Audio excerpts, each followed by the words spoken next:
Assalamualaikum warahmatullahi wabarakatuh. Apa kabar sahabat-sahabat Komunita? Ketemu lagi kita di dalam program Komunita on TV. Nah, di sini kita akan membahas materi-materi yang ditulis di majalah Komunita yang kita tuangkan dalam bentuk audiovisual gitu ya, dalam bentuk di program utama TV. Di sini kita akan bahas bagaimana materi-materi atau tulisan-tulisan dari redaktur gitu, khususnya yang kali ini pada Komunita edisi 27 tahun 10 November 2020. Ini menarik sekali kalau menurut saya sebagai seorang akademisi, seorang pendidik, di mana tema yang diambil sangat relevan dengan kondisi bagaimana kita melihat dari kacamata mahasiswa, dari kacamata dosen, dan kacamata juga lembaga penyelenggara pendidikan. Nah, kali ini saya sudah bersama Pak Lili sebagai pimpinan redaktur di sini ya, di Majalah Komunita. Selamat pagi Pak. Selamat pagi Pak Meriza. Ya, bisa bertemu lagi nih Pak ya gitu. Iya, sudah sekian waktu ya. Betul, karena saya selalu nunggu kebahasan dengan Bapak, karena ini jadi tema utama di Majalah Komunita ya gitu. Nah, kali ini Bapak, ini menarik Bapak bicara transformasi digital pendidikan tinggi di mata pendidik. Ya. Betul ya Pak ya? Betul. Nah Pak, betul bisa, ini pasti sahabat-sahabat Komunita ingin tahu nih Bapak, gimana konteksnya nih ya, Dewan Redaktur menulis tema ini gitu Pak gitu. Iya, betul. Baik Pak Meriza. Ya, saya kira dunia itu terus berkembang ya. Nah, salah satunya adalah transformasi digital. Ini dimulai pada 1990-an. Nah, waktu itu di sounding tentang transformasi digital terkait dengan internet mainstream. Ya, di mana teknologi pada waktu itu adalah data-data atau dokumen hard copy itu bisa dialihkan menjadi soft copy. Nah, kemudian ini bergulir terus. Nah, 2011-an itu kalau nggak salah muncullah kemudian industri 4.0. Nah, itu di Hannover yang pada waktu itu adalah dalam rangka memajukan industri dengan menggunakan teknologi. Gitu. Kemudian lahirlah di sana berikutnya tentunya pendidikan 4.0 dan lain-lain. Kemudian, nah di Indonesia sendiri transformasi digital itu baru di launching, digaungkan itu 2018. Iya. Tapi belum disambut antusias oleh dunia pendidikan sesuatu juga ya. Yang baru ya. Iya, sesuatu yang baru gitu kaitannya dengan itu. Nah, ini berjalan mungkin hanya beberapa perguruan tinggi yang kemudian merespon itu. Nah, ternyata kemudian tahun 2000 kenalah kita COVID. 2020 ya. Gitu ya, 2020 ya. Betul. 2020. Nah, disitulah jadi drivernya ya. Drivernya di situ. Kita pada waktu itu oleh kementerian diberi pendidikan tinggi diberi waktu 25 hari. Harus beralih dari pembelajaran tatap muka langsung ke daring. Nah, ini kan sebuah tantangan ya. Jadi dua hal yang bisa kita lihat di sini Bapak ya gitu, bahwa ketika terjadi perubahan dunia gitu, melihat kan kalau begitu industri itu mulai dari industri pertanian dulu ya Pak ya, industrialisasi gitu ya, dan sekarang kita berbasis internet. Itu menjadi konteks ya Pak ya? Betul. Dan yang kedua, ada yang menarik ketika kita bicara, karena saya juga merasakan ya Pak, kita Maret 2020, pemerintah menyatakan kita terdampak COVID. Tentu salah satu sektor yang bikin saya pribadi lupa, shock juga. Ini gimana caranya ngajar ya? Betul. Tentunya pasti ada shock gitu ya. Betul. Kita di dunia pendidikan. Betul. Nah, Bapak melihatnya, Dewan Redaktur sih melihatnya gimana nih Pak? Ketika terjadi semacam perubahan radikal ya? Perubahan tiba-tiba dan cepat gitu, antara kita bicara ngajar konven kepada online. Gimana kalau di sisi sektor pendidikan yang Bapak baca waktu itu? Ya, jadi tentunya sektor pendidikan kita lihat gagap. Hanya sebagian kecil yang boleh dikatakan siap karena sudah sejak munculnya teknologi digital itu mereka sudah berusaha menata sistem infrastruktur dan segala macam sehingga tidak begitu tercedut, termasuk juga mungkin mempersiapkan LMS dan lain-lain. Learning Management System. Ya, Learning Management. Tapi sebagian besar saya kira belum siap. Nah, disinilah kemudian menjadi kendala, tapi juga tentu ini harus dijawab. Dan itu Dijawablah akhirnya beberapa teknologi digunakan ya. Ada Zoom, ada betul. Google Meet, ada segala macam. Apapun digunakan kaitannya dengan itu. Tapi ada sebuah dampak Pak di antaranya. Karena kita belum prepare sedemikian rupa, ada loss learning terjadi. Tentunya. Learning process ya Pak ya? Iya. Learning process ya. Gitu. Dalam learning process terjadilah loss learning. Artinya lembaga perguruan tinggi gagap juga, kemudian apa namanya dosen juga demikian, mahasiswa juga demikian. Betul. Seperti itu. Karena ini bagian daripada ekosistem Pak. Nah, bagian dari ekosistem. Ya. Studentnya, lecturernya, penyelenggaranya juga. Belum lagi tenaga non akademik ya Pak ya? Betul. Terlibat di situ. Oke. Jadi satu kata kunci yang saya lihat dari redaksi adalah ketika ada kata kunci gagap. Gitu.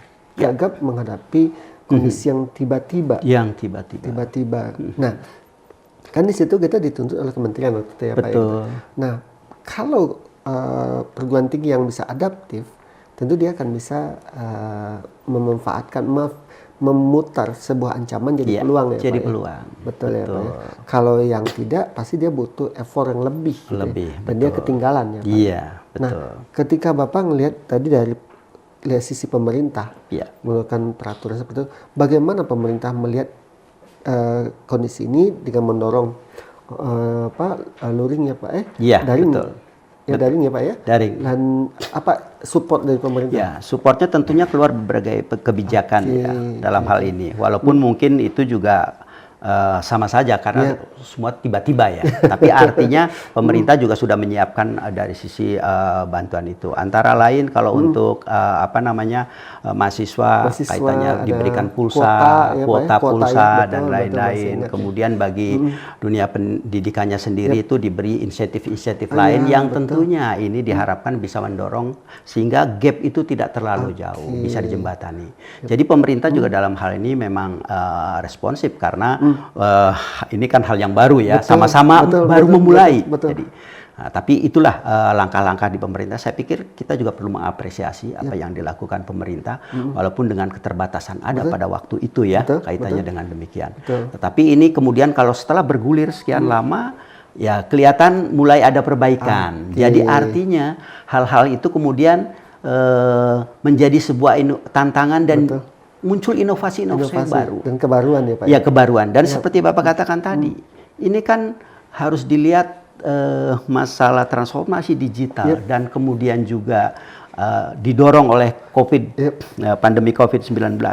Ini kita anggap kita harus melihat secara konteks ya dan secara konseptual.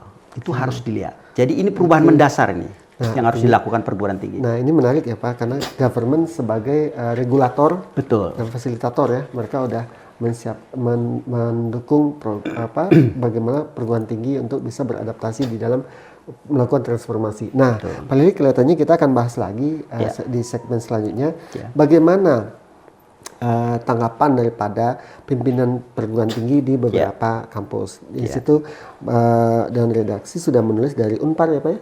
Dari Unpar, Unisba, Unikom, kemudian Itenas, Algifari, Unfari ya betul ya. Dari beberapa ini kita akan bahas satu persatu bagaimana pimpinan perguruan tinggi melihat transformasi ini dan bagaimana mereka menjalankan di perguruan tinggi masing-masing. Jangan kemana-mana.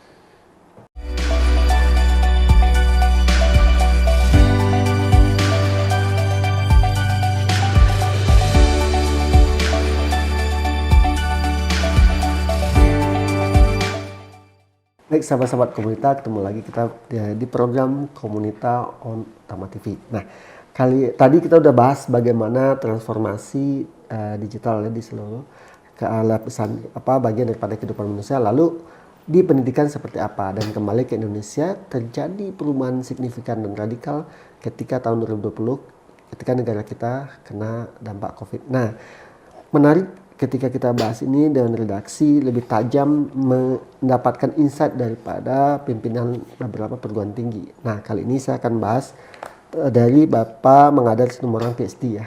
Beliau adalah rektor Unpar yang kalau saya lihat Unpar adaptif terhadap transformasi digital. Nah, Pak Lili, ketika Bapak ngobrol, diskusi dengan Pak Magadar waktu itu, apa yang Bapak dapat, beberapa poin yang ingin sahabat-sahabat komunitas dapatkan nih, yang bisa di-sharing? Baik Pak Merja. Jadi poin yang penting tentunya ini digarisbawahi bahwa sebuah perguruan tinggi atau pendidikan tinggi pada prinsipnya adalah membangun peradaban. Nah, ini yang menjadi garis penting saya kira. Apapun yang nanti perkembangan teknologi dan lain-lain itu saya pikir beliau memandang sebagai tool aja, infrastruktur yang harus ini, tapi sejauh mana perguruan tinggi mengembangkan peradaban ini.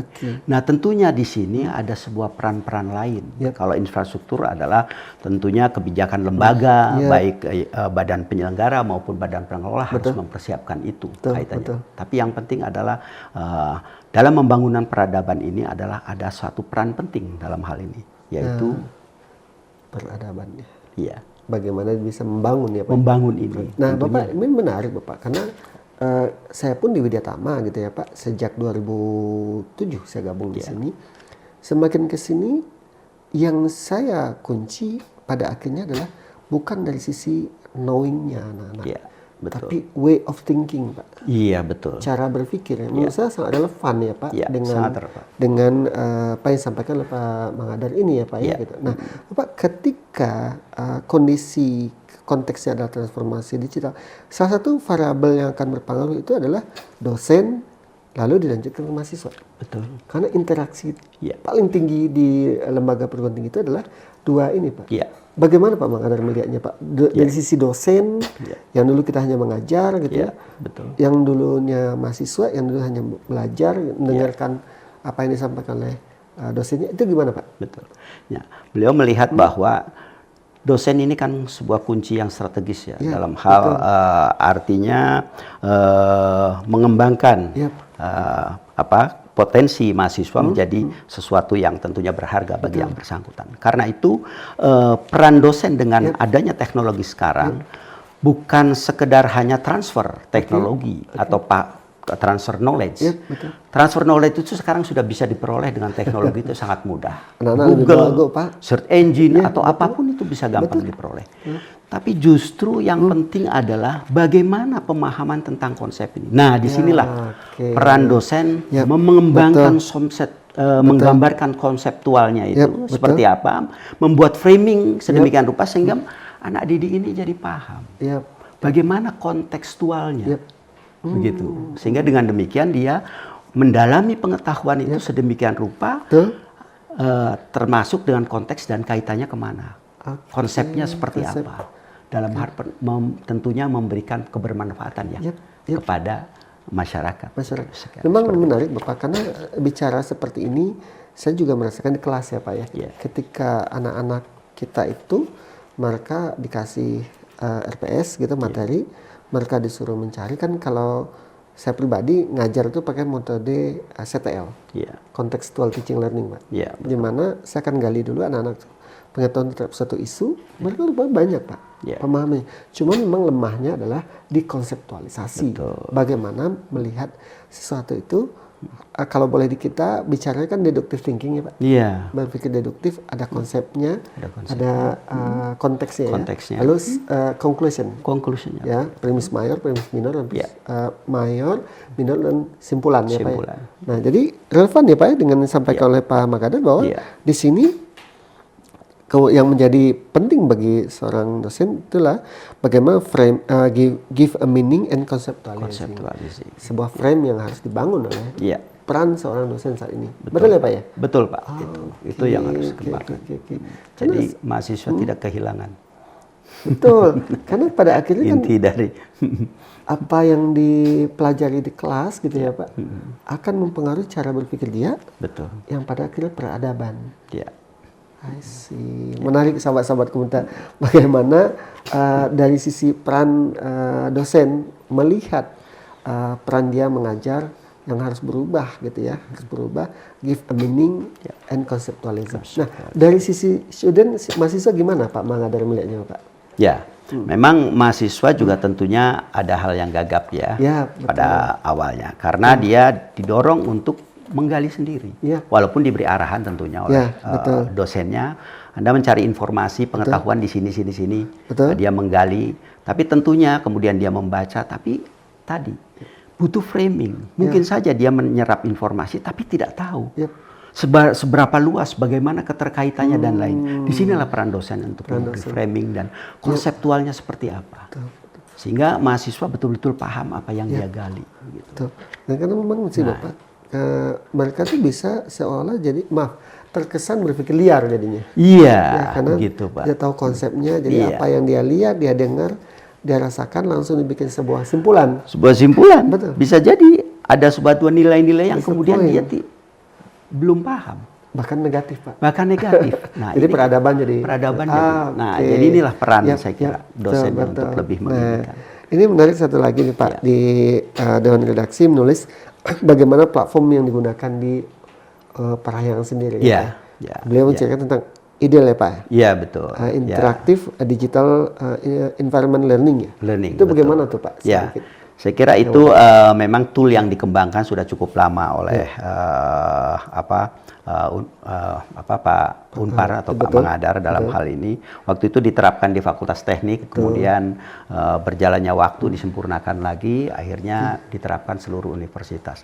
Dan ternyata memang setelah terjadinya COVID itu dan ini sudah dijalankan sendiri, ini menjadi sebuah infrastruktur yang mendorong, menguatkan situasi yang terjadi tiba-tiba itu sehingga tidak terjadi loss yang begitu mengagetkan lah seperti itu. Jadi ini masih bisa dilakukan sehingga pembelajaran berjalan walaupun masih tentunya ada penyempurnaan dan lain-lain. Tapi itulah yang dilakukan oleh teman-teman di Parahyangan yang menggunakan ini. Baik, Pak, maka saya dapat insight nih Pak, sahabat-sahabat komunitas menarik ya dari Pak Mangadar Situmorang PhD, Rektor Unpar.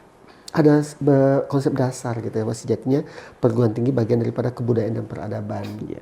Dalam konteks ini perguruan tinggi harus memperbanyak vokasi, perguruan tinggi perbanyak vokasi, namun perlu akademik sebagai penyeimbang. Betul ya Pak. Nah, dalam konteks transformasi digital yang kita bahas di edisi kali ini, terlihat gitu bahwa perubahan model pembelajaran dari konven kepada transformasi digital dalam konteks dia memanfaatkan internet gitu ya Pak ya, ada menyebabkan perubahan peran dosen dan student mahasiswa. Dosen tidak lagi hanya mengajar, dia cuma center of knowledge 100% tidak lagi berlaku di situ. Kenapa? Anak-anak udah bisa dapatkan materi dari berbagai sumber ya, platform ya Pak ya. Jadi kalau begitu, menurut Pak Mangadar, bagaimana dosen harus bisa membuat framing dalam kerangka berpikir yang memberikan meaning dan konseptualisasi. Saya teringat konsep yang namanya deductive thinking ya gitu. Ini yang harus dimainkan. Jadi jangan hanya mengandalkan udah dikasih materi begitu aja ya Pak, ditinggalin mahasiswa, jangan ya Pak ya. Jangan, karena mereka nggak dapat meaning dan konseptualisasi nggak dapat ya. Oke, nah karena bagi Pak Mangadar poinnya adalah perguruan tinggi itu harus bisa menjadi bagian daripada kebudayaan dan peradaban. Kalau saya esensinya adalah kemampuan berpikir. Betul. Itu ya, baik Pak Lili, makasih banget nih di sesi kali ini kita udah mendalam ya bahas pemikiran dari seorang Pak Mangadar Situmorang PhD, Rektor Unpar yang ditemuin oleh Dewan Redaksi majalah Komunita. Kita lagi nanti lanjut lagi ya Pak untuk narasumber kita yang lain karena mereka punya perspektif masing-masing dan bagaimana mereka mengimplementasikan transformasi digital ini di perguruan tinggi yang mereka pimpin. Baik, jangan kemana-mana sahabat-sahabat Komunita.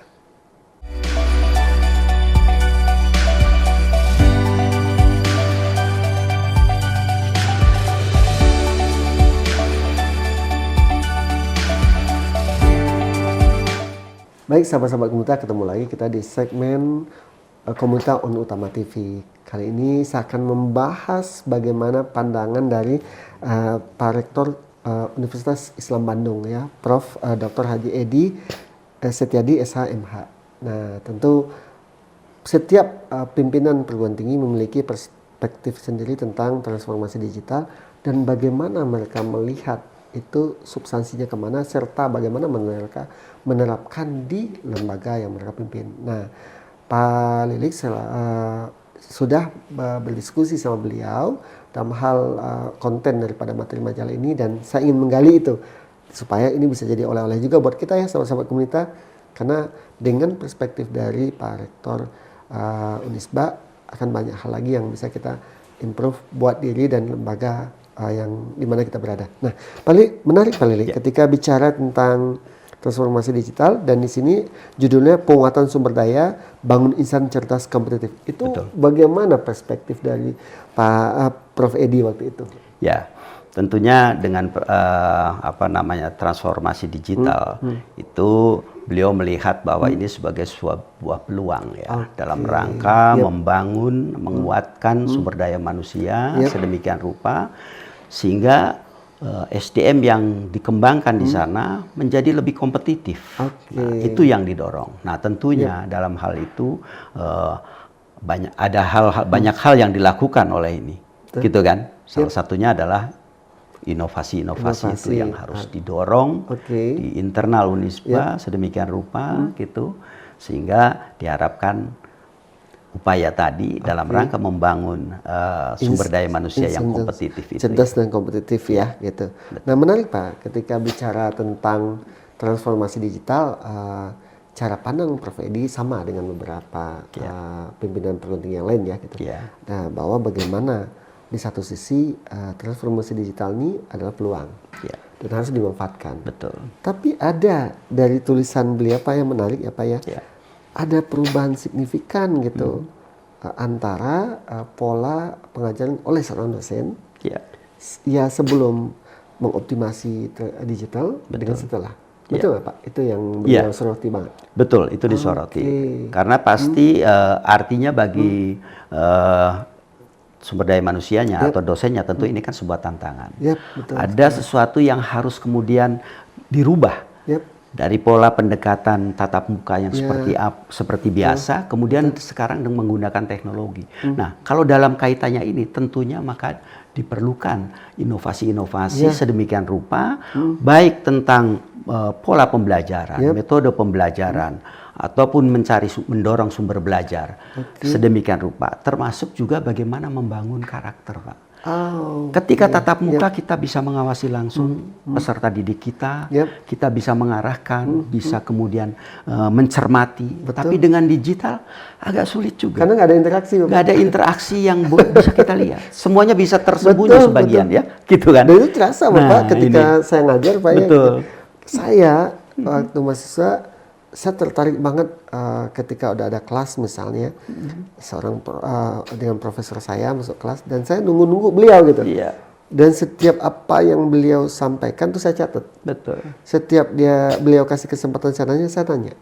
Tapi ketika saat ini benar Bapak, ada karakter yang bagi saya jadi challenge ya. Kenapa Bapak? Ketika kita by Zoom, mereka kadang-kadang udah jago Pak bikin gambarnya dia ada di situ, tapi dia entah kemana Pak. Sempat ketahuan sama saya, dia sambil tidur Pak.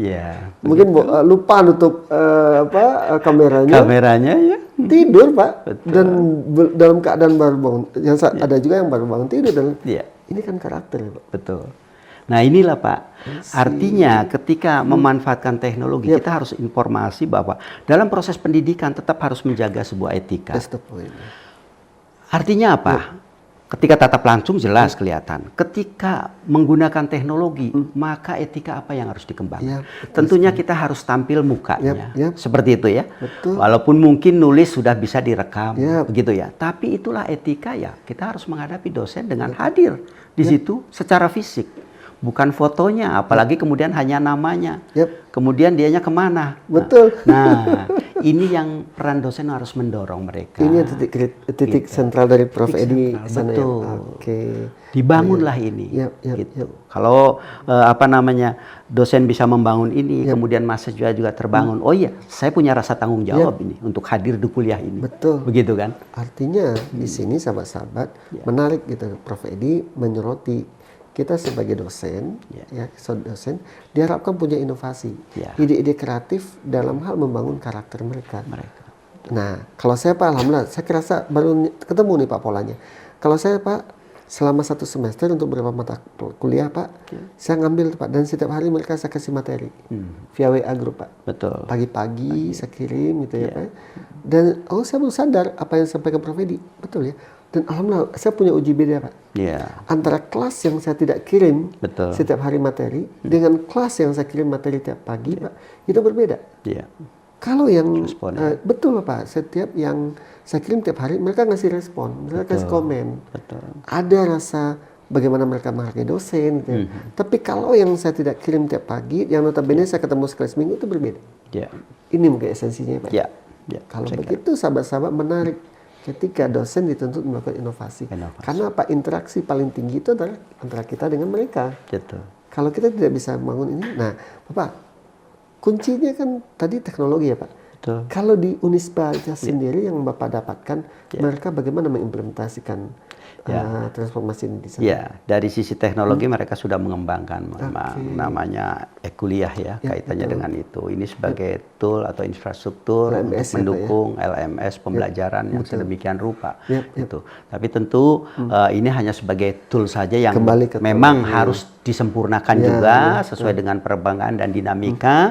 Tapi dengan demikian dosen didorong sedemikian rupa, terutama juga menjadi tantangan adalah bagi yang usianya sudah ini kan gaptek ya Pak ya. Nah, ini ada pendekatan yang bagus. Artinya ketika mendorong tenaga dosen ini untuk memahami perkembangan teknologi, tentunya ini harus di-upping, disinergikan. Nah, sehingga mereka melakukan satu hal Pak. Artinya dosen ini dibagi menjadi 3 klaster. Klaster yang memang sudah hafal dengan teknologi sehingga paham betul harus bagaimana. Yang medium, kemudian yang yang paling minim. Nah, ini ada pendampingan, didampingi, jadi digabungkan sedemikian rupa sehingga di sini muncullah semangat untuk saling berbagi, Pak. Senior berbagi tentang knowledge-nya, pengalamannya dan segala macam. Yang muda juga kemampuan teknologinya. Sedemikian. Ini langkah atau kebijakan yang bagus dalam kaitannya. Bukan kemudian hanya didorong dipaksa, harus demikian tidak. Tapi lembaga memberikan solusi. Dan di sini kelihatannya esensi yang saya baca Pak, bagaimana inovasi menciptakan anak-anak yang berkarakter di masa digital. Betul. Oke, baik sobat-sobat menarik ya, bicara dari Prof. Edi Setiadi, Rektor Universitas Islam Bandung, ketika bicara transformasi digital menjadi sebuah peluang dan bagaimana kata kuncinya, bagaimana dosen saat ini didorong mengembangkan inovasi-inovasi yang dapat membangun karakter daripada mahasiswa, karena itulah esensinya. Karena kalau dengan teknologi mereka bisa dapatkan apa-apa, tetapi kalau bicara karakter harus ada human touch ya, sentuhan daripada manusia, khususnya pada dosen. Nah, menurut saya ini insight yang luar biasa. Semoga bisa memberikan inspirasi ya buat sahabat-sahabat komunitas, khususnya para dosen, bahwa tugas kita adalah untuk materi selesai kita upload ke LMS, tetapi yang penting adalah bagaimana kita membangun karakter mereka. Karakter itu mulai dari mana? Dari pola pikir, ya, dari dia bertindak, dari dia berucap, yang diulang berulang-ulang menjadi habit nanti akan menjadi karakter. Dan disinilah peran seorang dosen, dia harus menjadi role model buat anak-anak didiknya menjadi seorang manusia yang berkarakter di era digital. Itu saya rasa insight yang kita dapatkan dari tulisan Dewan Redaksi di edisi kali ini, khususnya dari Prof. Edi Setiadi, Rektor Universitas Islam Bandung. Terima kasih Pak Lili atas insight-nya luar biasa. Semoga bisa dapat, dan kita akan bahas pandangan daripada pimpinan perguruan tinggi yang lainnya. Baik sahabat-sahabat yang kemana-mana, nanti ketemu lagi di sesi selanjutnya.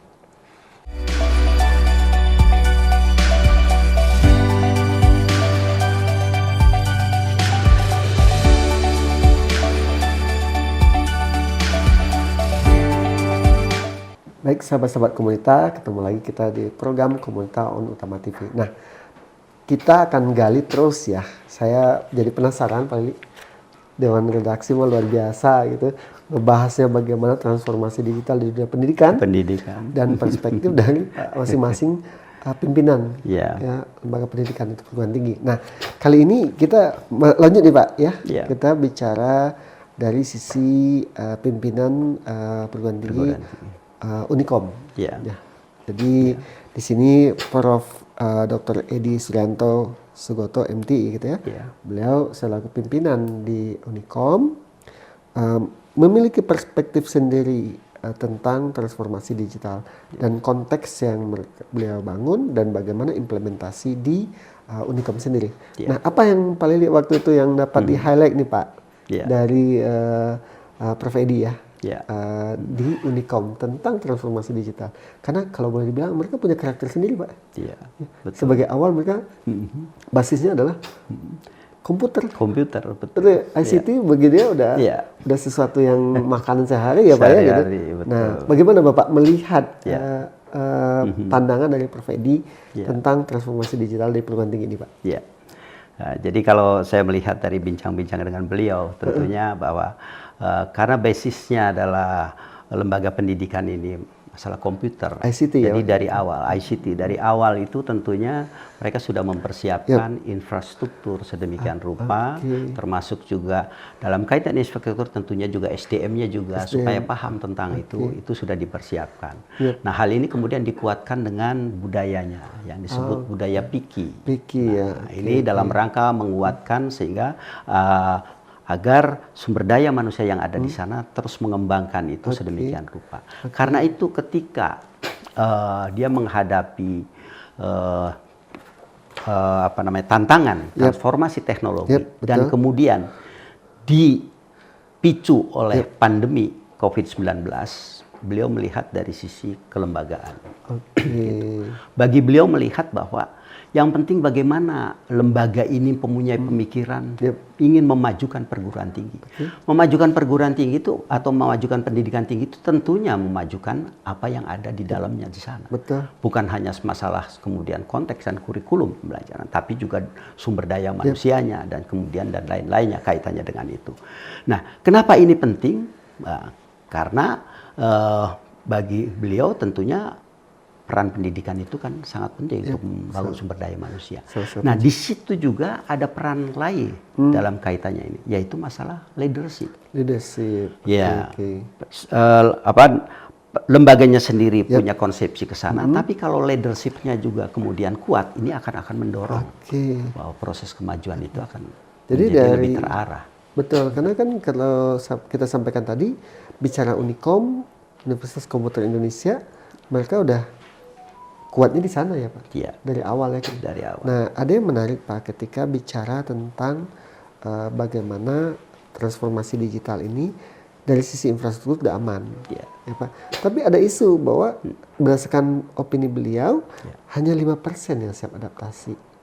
Ya, menurut pandangan beliau, karena di kita itu di Indonesia ada 4.700-an perguruan tinggi. Di Jawa Barat ada 470-an perguruan tinggi.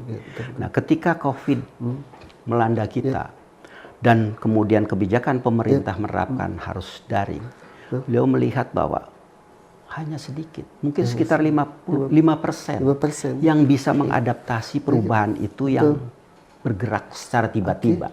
Nah, ini tentunya menjadi tantangan dan pemikiran ke depan.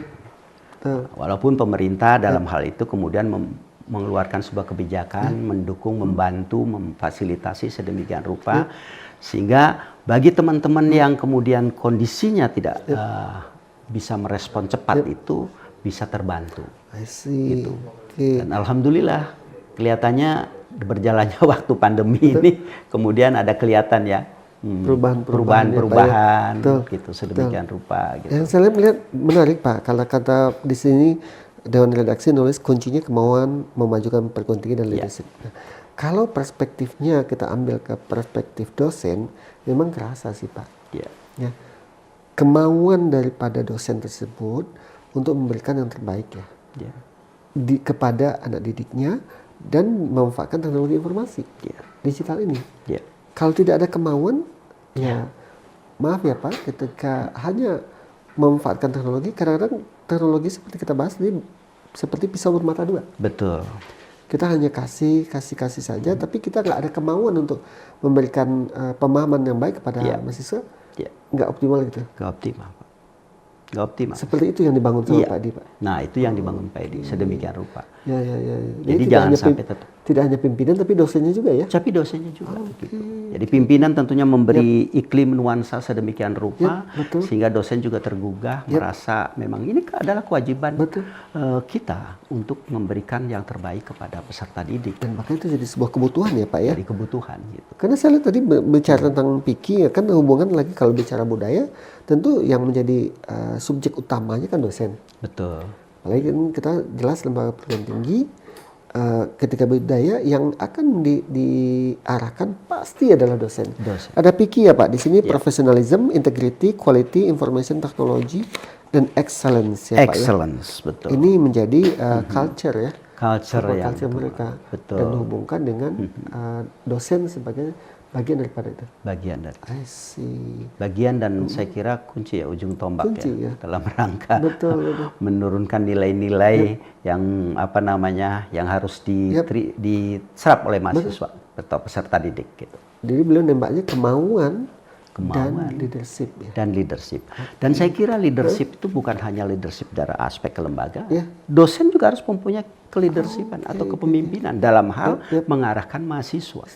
Kan gitu ya Pak ya. Nah, tanpa itu tentunya bagaimana kita bisa mendorong peserta didik atau mahasiswa ini sedemikian rupa artinya bisa mengikuti anjuran-anjuran, pemikiran-pemikiran dan arahan dari dosennya.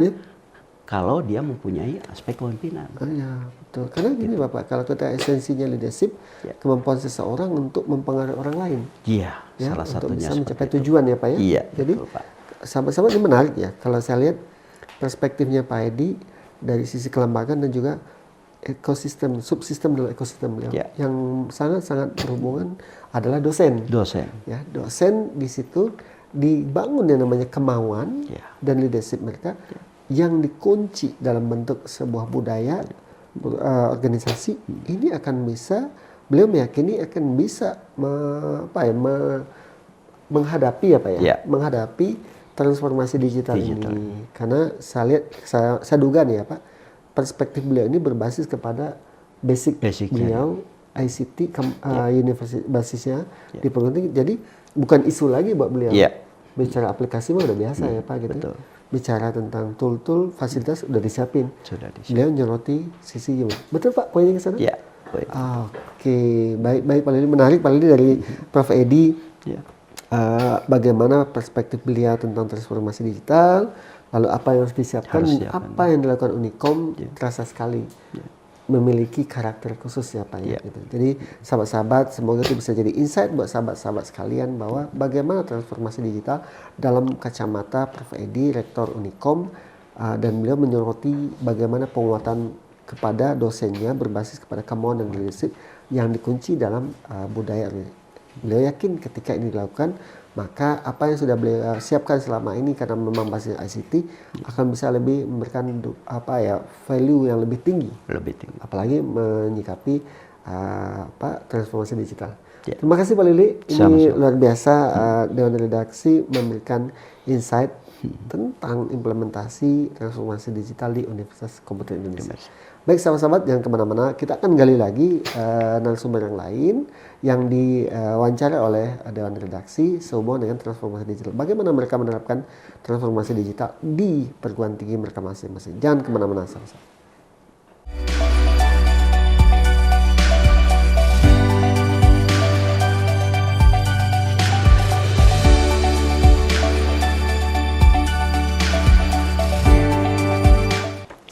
Sahabat-sahabat kita ketemu lagi di segmen bagaimana kita mengulas transformasi digital di perguruan tinggi. Menarik ya, kalau saya sih nggak habis-habisnya bicara transformasi digital. Karena bagi saya sebagai seorang dosen, ini memberikan impactful banget ke dalam diri saya gitu. Bagaimana perspektif dari Dewan Redaksi melihat ini dalam kacamata dan konteks mereka sebagai istilahnya jurnalis ya, dan bagaimana konteksnya di lapangan perguruan tinggi dan ada pandangan-pandangan daripada pimpinan perguruan tinggi. Nah kali ini saya akan bahas pandangan dari Bapak Dr. Haji Didin Muhafidin, SIP MSI, Rektor Unfari atau Al-Ghifari. Paling sempat ketemu beliau ya Pak? Sempat ketemu. Alhamdulillah ya, karena saya lihat di sini temanya menarik Bapak. Pendidikan 4.0 harus dimaknai secara tekstual dan kontekstual. Wow, bagi saya maknanya luar biasa. Ada dua kata kunci ya Pak, tekstual dan kontekstual. Secara umum menurut Bapak waktu berdiskusi sama Pak Didin, apa yang Bapak dapatkan Pak? Jadi pertama tentunya pendidikan 4.0 ini kan tidak lepas dari, kalau kita tarik ke belakang ya, industri 4.0, kemudian kita lebih lanjut kaitkan dengan transformasi digital, kaitannya dengan itu. Nah, beliau melihat bahwa ketika menghadapi hal demikian sebagai sebuah tantangan, ada dua hal yang harus dilihat. Dari sisi tekstual dan kemudian dari sisi kontekstual. Ini konsep baru menarik buat saya, Pak. Betul. Ini menarik sekali. Betul, karena nih melihat bagaimana seorang pimpinan perguruan tinggi menerjemahkan atau menginterpretasikan apa yang berhubungan dengan transformasi digital. Digital. Nah, Pak, ketika Bapak bicara dua konsep tadi, kita bahas satu-satu deh, Pak. Kita ulas. Tekstual yang beliau maksud itu seperti apa, Bapak? Jadi tekstual menurut pandangannya beliau itu dari aspek teknologinya, hardware-nya. Apakah kita menggunakan gadget ataupun software apapun aplikasinya kan. Itu adalah hanya sebuah tekstual saja. Artinya tentunya kalau saya melihat itu sebagai alat, tool saja. Tekstualnya artinya nyatanya seperti itu. Tapi ada hal yang mendasar di situ. Nah, kalau saya lihat sih, Pak, beliau mengembalikan ke konsep dasar ya, Pak ya. Bahwa transformasi digital bagaimana memanfaatkan teknologi. Dalam kalau konteksnya pendidikan ya di proses pendidikan ya, Pak ya. Kalau hanya sebatas itu pasti orang akan terjebak. Seperti yang Bapak sampaikan tadi, mereka hanya terjebak kepada internetnya, gadgetnya atau fasilitinya, laptop, gadget, handphone, smartphone atau PC apa ya. Lalu konteksnya proses pembelajaran menggunakan media-media tersebut. Itu adalah yang menyeluruti ya, Pak ya. Nah, ketika itu kan umum ya, Pak. Umum sekali. Kenapa? Setiap orang akan kembali ke konsep dasar. Kan cara berpikir deduktif ya, Pak. Gitu. Itu adalah premis mayor. Nah, tapi ketika kita tidak bisa memaknainya, maka kejebak sendiri. Menarik, sahabat-sahabat pemerintah. Pak Dr. Didin menyoroti tekstual. Nah, tapi beliau menekankan kepada kontekstual. Ya. Seperti apa yang Bapak dapatkan itu? Tentunya kita kembali kepada pendidikan. Pendidikan itu konteksnya adalah mencerdaskan anak bangsa, gitu kan? Itu adalah konteksnya. Kemudian dari situ dijabarkan lembaga pendidikan atau perguruan tinggi untuk menjalankan hal itu. Peran itu. Konteks apa yang harus atau peran apa yang harus diinikan dalam hal menguatkan ini. Nah, disitulah maka setiap perguruan tinggi mungkin kontekstualnya berbeda. Karena di situ ada visi, misi, peran, tujuan pendidikannya mau kemana dan sebagainya. Nah, disinilah yang dikemas oleh Pak Dr. Didin atau Prof. Didin itu tentunya dalam hal kaitannya mengembangkan Unfari sedemikian rupa. Nah, di situ beliau antara lain adalah mengembangkan dalam hal kontekstualnya prinsip yang disebut mungkin pentahelix ya, A, B, C, D, E kalau sekarang ya, pentahelix. Nah, artinya sebuah pendidikan tidak akan berkembang dengan sempurna tentunya tanpa melibatkan unsur tadi.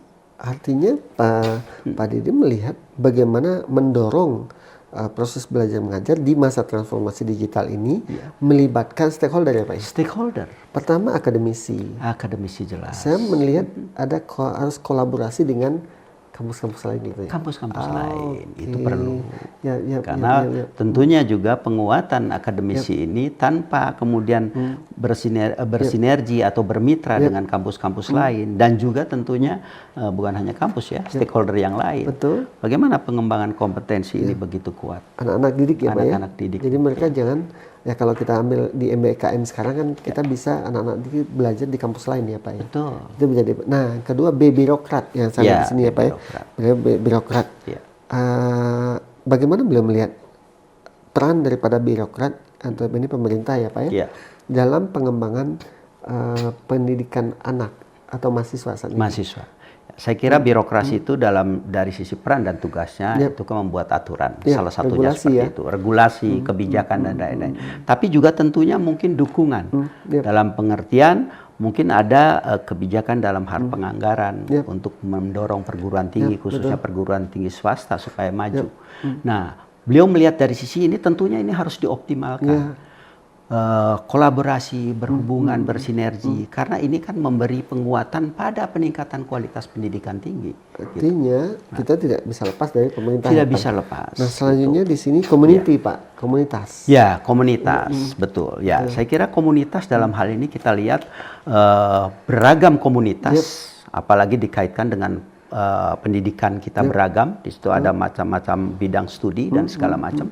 Maka komunitas ini kan harus kita langkur, karena dari situ kita memberikan manfaat kepada komunitas tentang apa yang kita miliki dan bisa memberikan solusi sedemikian rupa, dan kita juga bisa menerima masukan dari komunitas apa saja yang harus kita kembangkan sedemikian rupa sehingga pengembangan-pengembangan yang ada di pendidikan ini bisa bermanfaat bagi komunitas, kan seperti itu.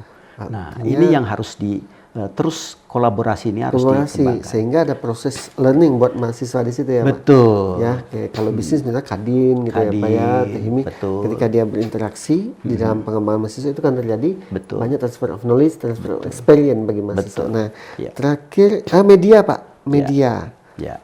Itu media tentunya ya, Pak, ya paling tidak. Media mau tidak mau itu adalah mempercepat dalam hal proses diseminasi edukasi, ya, Pak, ya. diseminasi, betul. Kemudian juga menyebarluaskan sedemikian ini. Betul. Nah, ini juga perannya penting karena tanpa dorongan media saya pikir juga sesuatu akan kunci di situ aja Pak. Iya, tidak akan tidak ada spreading, nggak ada ya Pak. Tidak ya? ada kaitannya dengan sebarannya tidak ada. Ya, betul.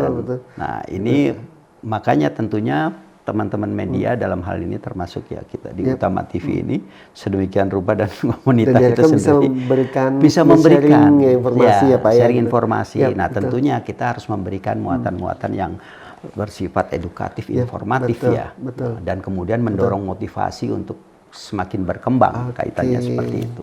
Nah, terakhir ada entrepreneur Pak, pebisnis. Ya. Bagaimana Pak Didin waktu itu melihatnya dalam konteks pembelajaran buat mahasiswa? Ya, tentunya Unpari memang arahnya kepada entrepreneur Pak. Kait mendorong seperti itu.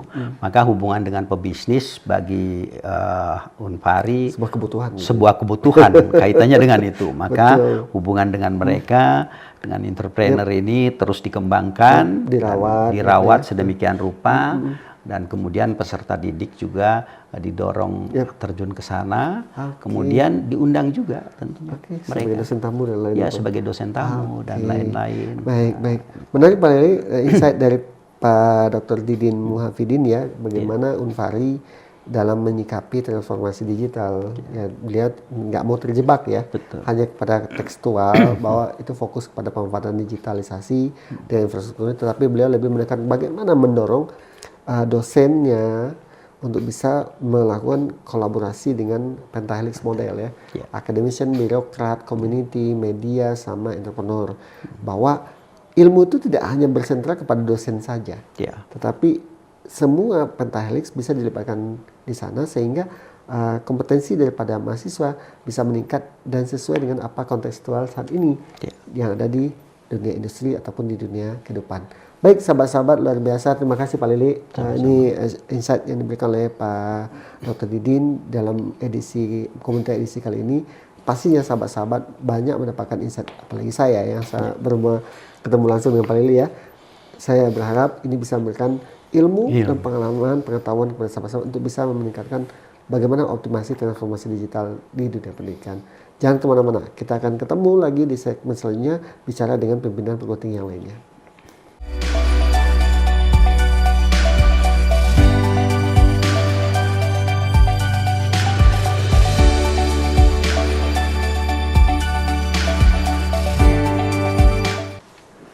Sahabat-sahabat komunitas, ketemu lagi kita di rubrik Komunitas on Utama TV. Nah, saya masih ingin mendalami lagi nih bagaimana pandangan daripada pimpinan perguruan tinggi terhadap transformasi digital di perguruan tinggi. Nah, kali ini Dewan Redaksi sudah berhasil bertemu ya dengan Prof.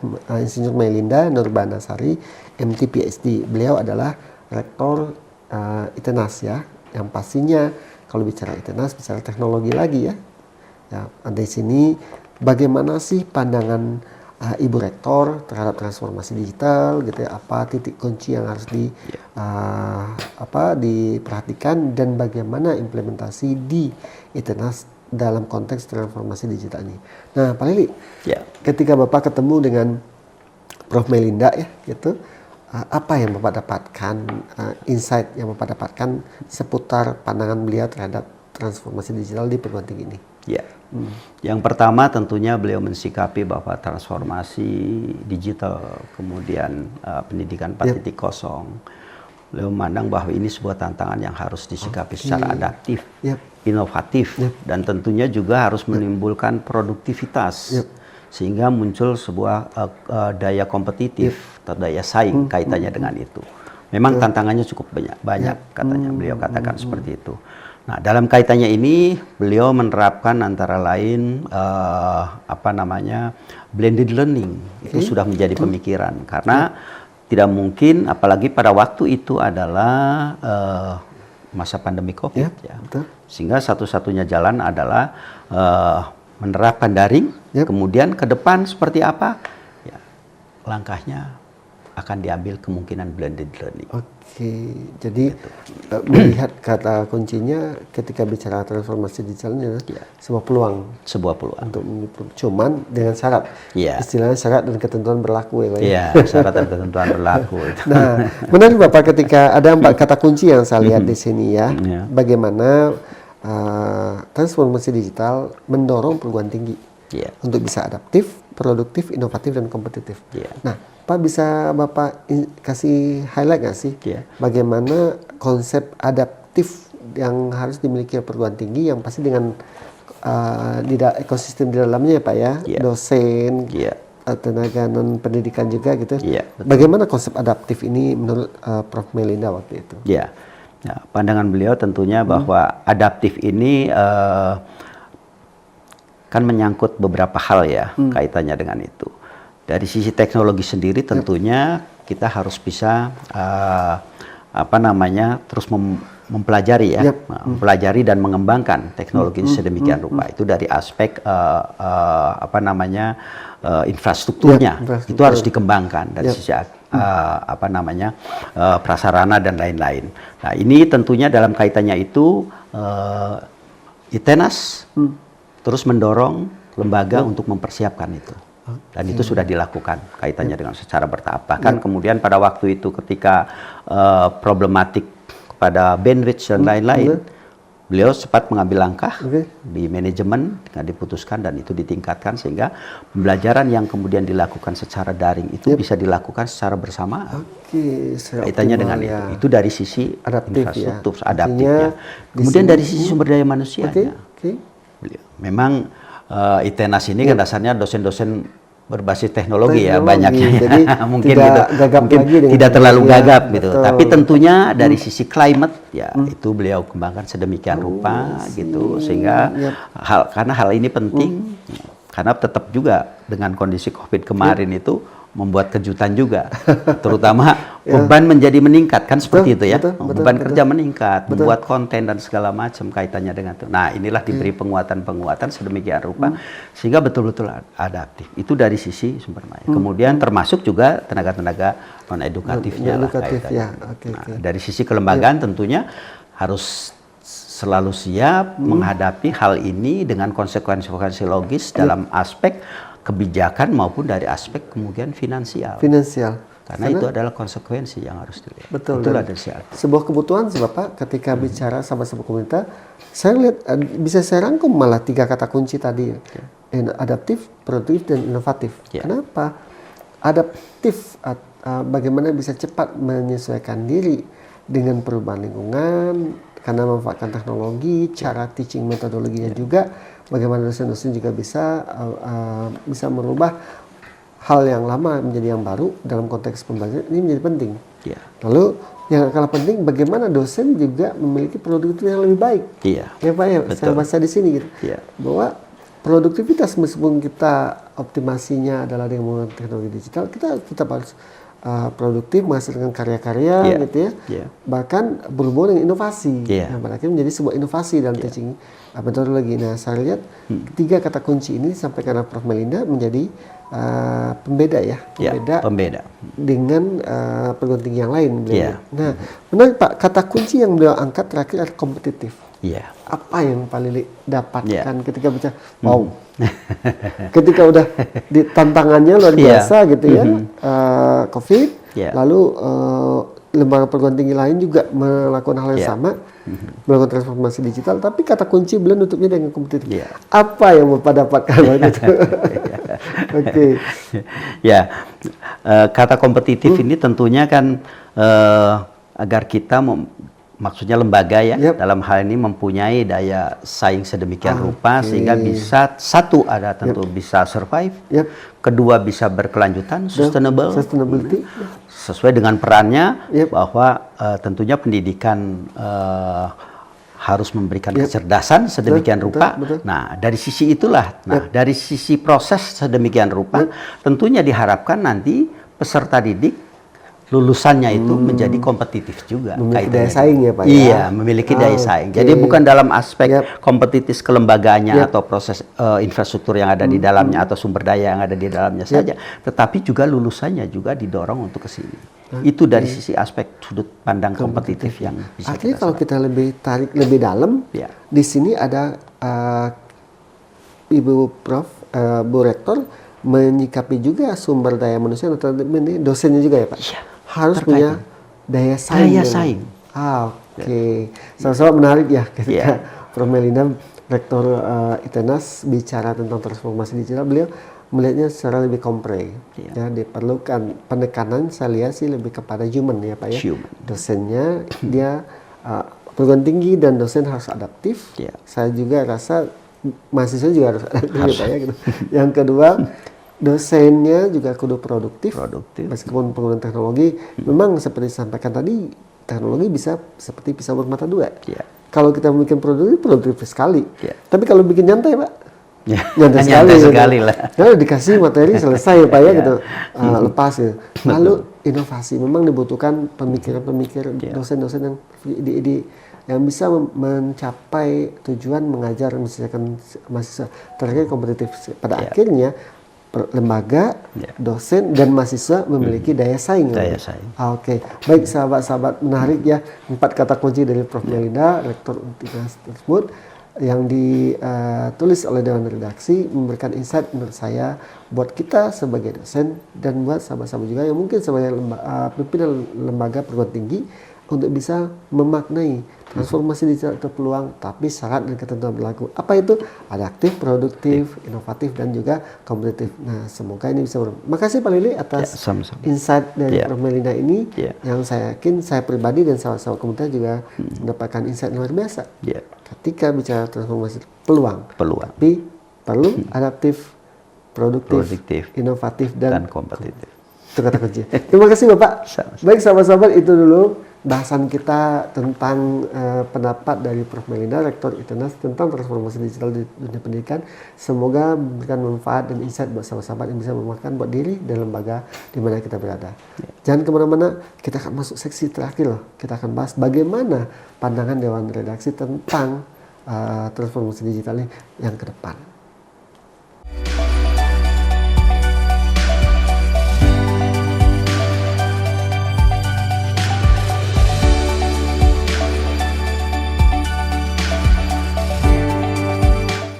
Sahabat-sahabat Komunita, ketemu lagi kita di segmen terakhir program Komunita on Utama TV yang membahas tentang majalah Komunita edisi 27 ya, tahun ke-10 November 2020 ya.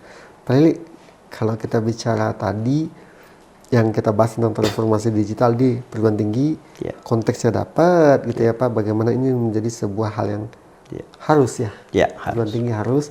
Lalu bagaimana 5 pimpinan perguruan tinggi tadi memberikan pandangan dari Unpar, dari Unisba, dari Algifari, Unikom, dan terakhir ITENAS. Ini tentu banyak hal yang kita dapat. Dari sekian, bagaimana Dewan Redaksi melihat transformasi digital perspektif daripada pimpinan perguruan tinggi. Baik, terima kasih Pak Mer. Jadi dari gambaran tadi yang kita gali sedemikian rupa, kami melihat di redaksi bahwa transformasi digital tentunya adalah sebuah peluang ke depan yang harus kita tangkap. Tentunya bagi perguruan tinggi, bagi lembaga pendidikan tinggi, bagi pendidikan itu tinggi sendiri, dan juga bagi perkembangan kita ke depan tentu. Nah, ini yang menjadi kunci. Dan saya tangkap dari itu semua, pimpinan-pimpinan perguruan tinggi mempunyai pandangan yang sama, tapi tentunya ada pendekatan-pendekatan yang penekanan-penekanan yang berbeda terkait dengan tentunya kontekstual yang ada di tempatnya, kemudian apa yang harus disikapi dan lain-lain menurut cara pandangnya beliau masing-masing seperti itu gitu. Nah, kalau Dewan Redaksi sendiri melihatnya gimana Pak Lili? Ketika kan kita bicara peluang ke depan berbasis kepada transformasi digital. Apa sih highlight yang ingin disampaikan oleh Dewan Redaksi kepada sahabat komunitas dalam konteks transformasi digital ini?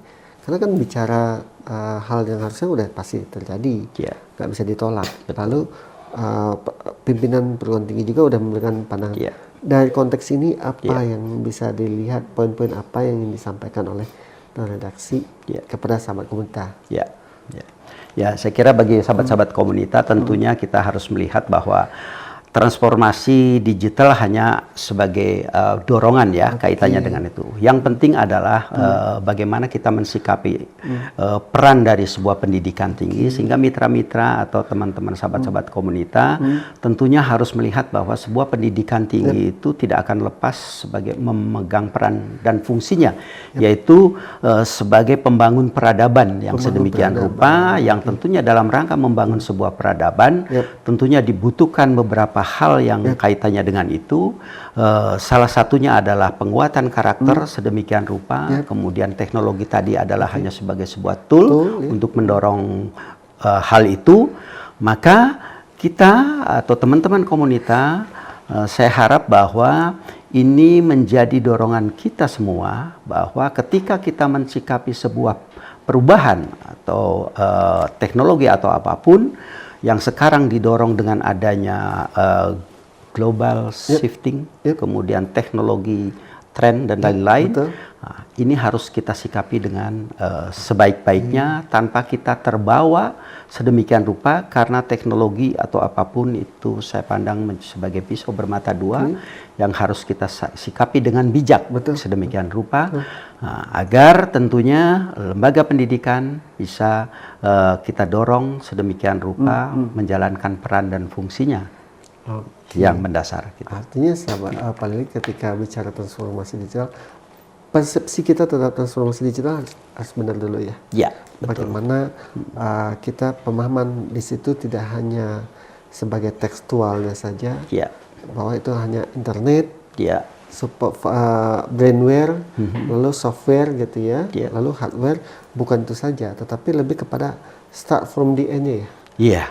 Berpikir dari akhirnya. Betul. Bahwa tetap konteks ini sebagai lembaga perguruan tinggi tugasnya adalah mencerdaskan kehidupan bangsa. Yang notabene akan menjadi sebuah peradaban gitu, sehingga peradaban yang terjadi di negara kita ini tidak mati, tidak hilang. Tidak mati, tidak hilang, tidak melenceng Bapak. Hanya gara-gara digital. Hanya gara-gara digital. Karena ada sisi pisau bermata dua tadi, ada positif dan negatif.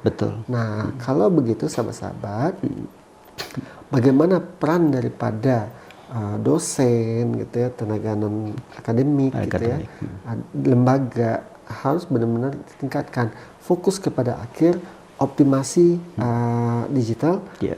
Diperkuat dari sisi mana? Dosennya. Betul ya Pak ya? Betul sekali. Dosen. Lalu mahasiswanya juga ya? Mahasiswanya juga. Dan tentunya saya pikir juga lembaga juga harus berpikirannya sama Pak. Betul. Gak mungkin itu terbentuk kalau climate tidak dibangun oleh institusinya sedemikian rupa. Betul. Sehingga arah itu bisa karena dialah sebagai hub ya Pak. Hub dari sebuah ekosistem namanya perguruan tinggi dalam mengembangkan mahasiswa berbasis digital. Kalau mereka sendiri tidak terlibat dengan komitmen seperti yang disampaikan oleh Pak Edi Unikom, komitmen gitu ya, maka nggak akan terjadi ya Pak. Nggak akan terjadi Pak. Oke, baik Pak Edi. Luar biasa Pak Lili, terima kasih sekali nih bahwa pada akhirnya transformasi digital harus dilihat sebagai sebuah peluang untuk bisa tumbuh dan bahkan mengembangkan bisnis kita.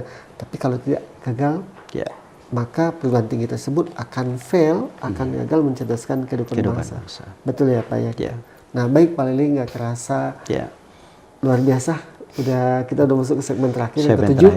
Kita bahas tentang transformasi digital di perguruan tinggi. Udah dapat insight-nya dari Bapak sebagai redaksi, lalu dari pimpinan perguruan tinggi, dan terakhir apa yang harus kita lakukan. Bahwa benar, sepakat bahwa transformasi digital adalah sebuah kepastian dan sebuah hal yang menuntut kita untuk bisa maju. Tapi itu nggak akan terjadi kalau persepsi kita tidak sama. Sejatinya berdasarkan tulisan dari Dewan Redaksi tersebut, ini menunjukkan bahwa transformasi digital itu ada sebuah peluang. Tergantung bagaimana kesiapan kita dalam memanfaatkannya untuk mengembangkan anak didik kita yang berkarakter, yang cerdas dan terakhir inovatif dan produktif serta kompetitif. Harapannya dengan transformasi digital akan banyak anak-anak Indonesia, anak-anak muda Indonesia, mahasiswa-mahasiswa Indonesia yang bisa memiliki daya saing dibanding dengan anak-anak di luar negeri. Sehingga ketika bisa transformasi digital bukan lagi sebatas zaman, tapi peluang untuk bisa lebih growing. Inilah yang akan memberikan kontribusi optimal bagi pendidikan di negara Indonesia tercinta kita ini. Baik. Demikian diskusi kita pagi ini. Terima kasih sekali. Sama-sama. Di sela-sela Bapak terus menulis untuk edisi ke depan ya. Edisi ke depan siap lagi ya Pak ya? Sudah ya? Nih ya, betul. Oke. Siap untuk kita bahas nanti? Siap kita bahas. Alhamdulillah, sama-sama. Tentu kalau sama Pak Lili akan ada kejutan-kejutan ya, tema-tema yang sangat relevan dengan konteksnya pendidikan dan apa yang terjadi saat ini di dunia, sehingga akan menjadi sebuah kesatuan apa yang terjadi di dunia hubungkan dengan dunia pendidikan, sehingga manfaat daripada pendidikan itu semakin terasa untuk mencapai tujuan itu apa? Mencerdaskan kehidupan bangsa. Itu saja. Sekali lagi terima kasih Pak Lili atas kehadiran, sehat-sehat selalu. Amin. Semoga akan banyak pemikiran-pemikiran dari Dewan Redaksi untuk dibagikan kepada sahabat-sahabat. Baik sahabat-sahabat, demikian acara kita kali ini. Semoga bisa memberikan manfaat buat sahabat-sahabat sekalian, insight yang pasti bermanfaat buat dunia pendidikan. Saya Mirza Henry undur diri dulu. Assalamualaikum warahmatullahi taala wabarakatuh. Waalaikumsalam. Oke, edisi yang ke depan udah siap ya Pak? Siap. Udah dicetak ya Pak ya? Sudah dicetak. Terima kasih Pak Lili. Sama-sama.